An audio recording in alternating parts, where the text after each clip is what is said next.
Throughout his career, Gerry Adams relentlessly singled out the British government for the blame in Ireland's troubles.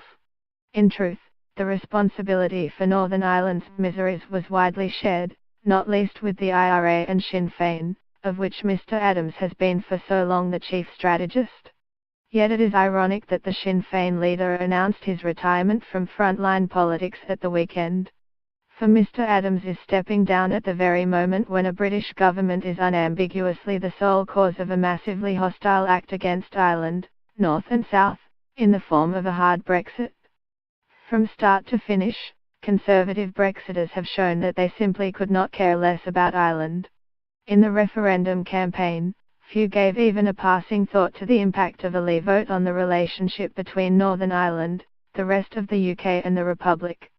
When the vote went their way, though they lost in Northern Ireland, the Brexiters then gave bland assurances that the decision would make absolutely no difference to the island's soft border, the legacy of the peace process, or North-South and East-West cooperation. This was and is nonsense. The Irish government warned immediately that serious difficulties had been created by the vote and by Theresa May's wish to leave the single market and customs union. Dublin cannot be faulted for the reasoned and patient way it insisted these issues would have to be solved.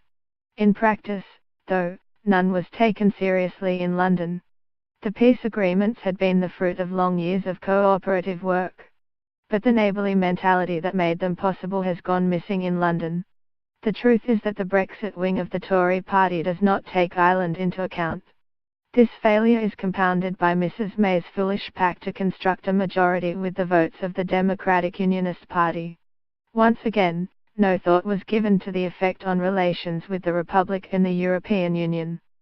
The bland assurances have continued right up to the present, even though the EU has made absolutely clear that sufficient progress on the Irish border issue was one of the three preconditions, along with reciprocal rights for EU and UK citizens and a financial deal, to permit the next phase of talks on future relations. If good neighbourliness, a feeling for the history of these islands and a clear understanding of the UK national interest truly informed the government's approach, Mrs. May would have said from the outset that Britain should remain in the EU customs union. This would have benefited manufacturers and jobs, and would have largely solved the Irish border problem. Goods would be able to travel across the Irish border without the need for checks and delays, and organised crime, perhaps with paramilitary connections, would have no foothold. Above all, the civic healing between the Republic, the North and Britain would continue uninterrupted. This is still what should happen. The moment of truth at the December EU Council is now less than a month away. In marked contrast to the Irish government, which has warned that the governments are diverging not converging, the British government position still lacks political or moral seriousness.